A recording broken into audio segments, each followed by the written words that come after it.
El libro tiene una trayectoria bastante larga y dilatada.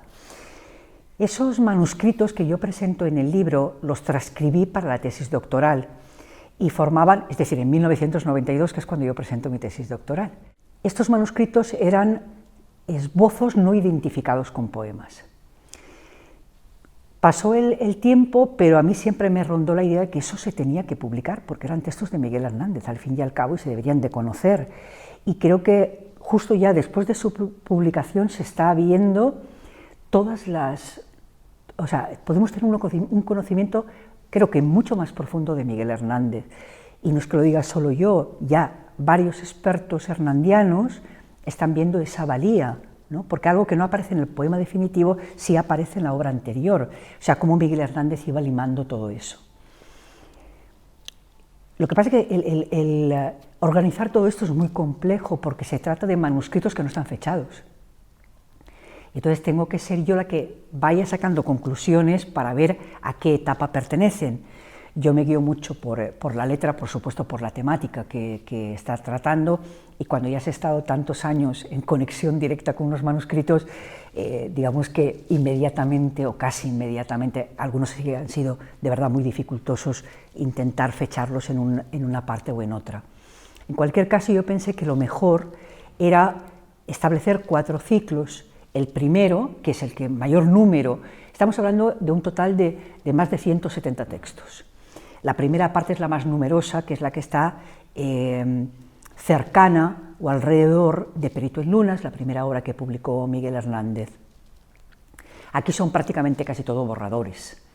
Después hay una segunda etapa, que es la que está alrededor o que orbita alrededor del rayo que no cesa.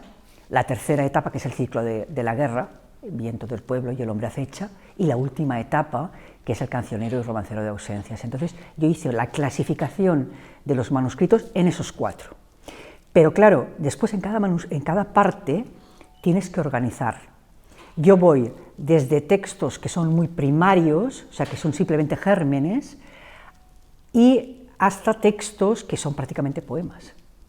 O sea, desde lo más básico hasta casi versiones definitivas. Y eso lo hago en cada uno de los ciclos con los que yo he dividido, las partes que yo he dividido el libro. El libro, claro, aparte de la transcripción de todos los manuscritos, que también aparece lo borrado, que se señala, o bien en el propio texto con cursiva, o bien con nota a pie de página se explica, va acompañado de un estudio previo mío, bastante extenso, para explicar un poco la historia de estos manuscritos y para explicar también cómo he realizado todo ese proceso. Todo eso que ahora te estoy contando aparece explicado mucho mejor en el libro, ¿no?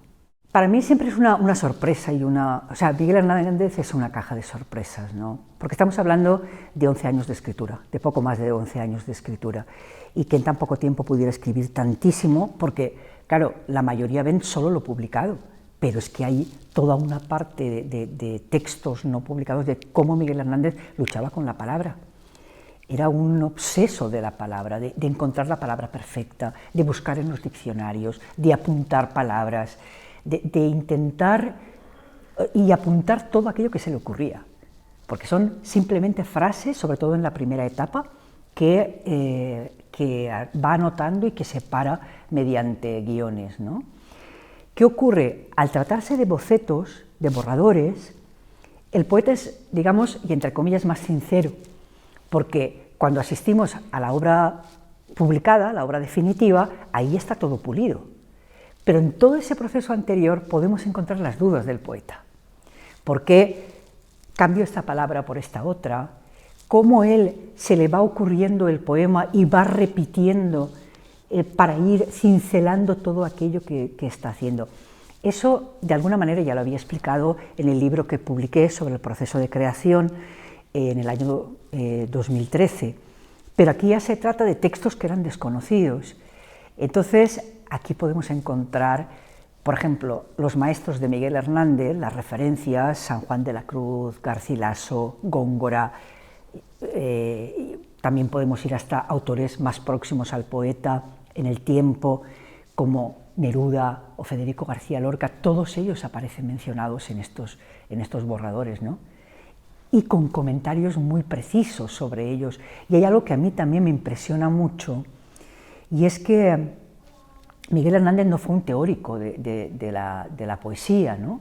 Un crítico, no tenía por qué serlo. Sin embargo, en estos borradores podemos encontrar muchas frases en las que Miguel Hernández reflexionó sobre la poesía, reflexiona sobre la imagen, reflexiona sobre la potencia que tiene la metáfora en el poema, de cómo es su proceso creativo.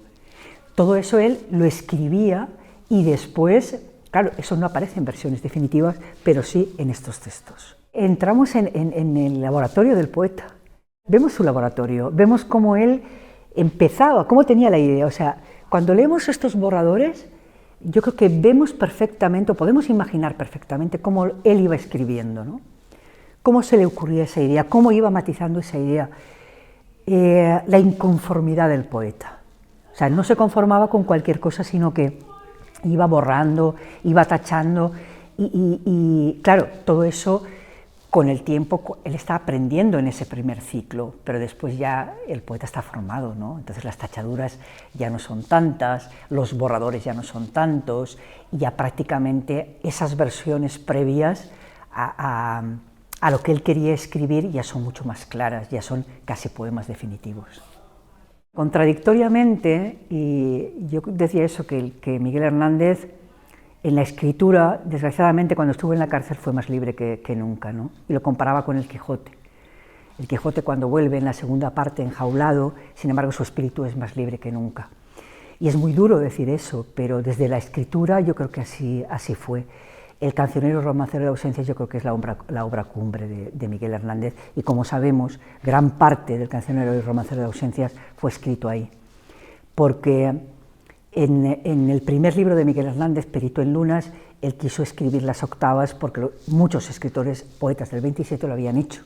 Entonces, digamos que el joven poeta dice, bueno, si estos grandes escriben octavas, yo también voy a escribir octavas, voy a escribir décimas. Digamos que tiene unos maestros inmediatos y él quiere hacer algo que también hacen estos maestros inmediatos. Respecto al El rayo que no cesa, que habla del amor, lo hacen sonetos. En esa época también los principales poetas están escribiendo también en sonetos. Digo, siempre está el sello hernandiano y personal e inconfundible, pero digamos que se está guiando lógicamente por lo que se está produciendo en esa época. Después viene el ciclo de la guerra, ahí es poesía de urgencia, con toda la originalidad hernandiana, pero es una poesía de compromiso.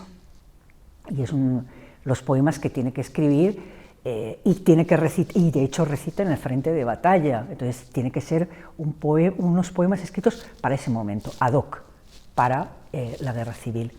Claro, después viene ya el periodo carcelario, que es cuando él termina el Cancionero y Romancero de Ausencias, y es cuando el poeta es más puro que nunca, ¿no? Y que ya no tiene, digamos, o sea, la circunstancia más adversa del mundo, ¿no? Las 13 cárceles que tuvo que recorrer, pero sin embargo ahí estamos ante un poeta ya formadísimo, estamos ante un poeta que ya domina la técnica, es un poeta que ya deja aflorar todo el sentimiento. A eso me refería, que en esos momentos es la mayor libertad para la escritura.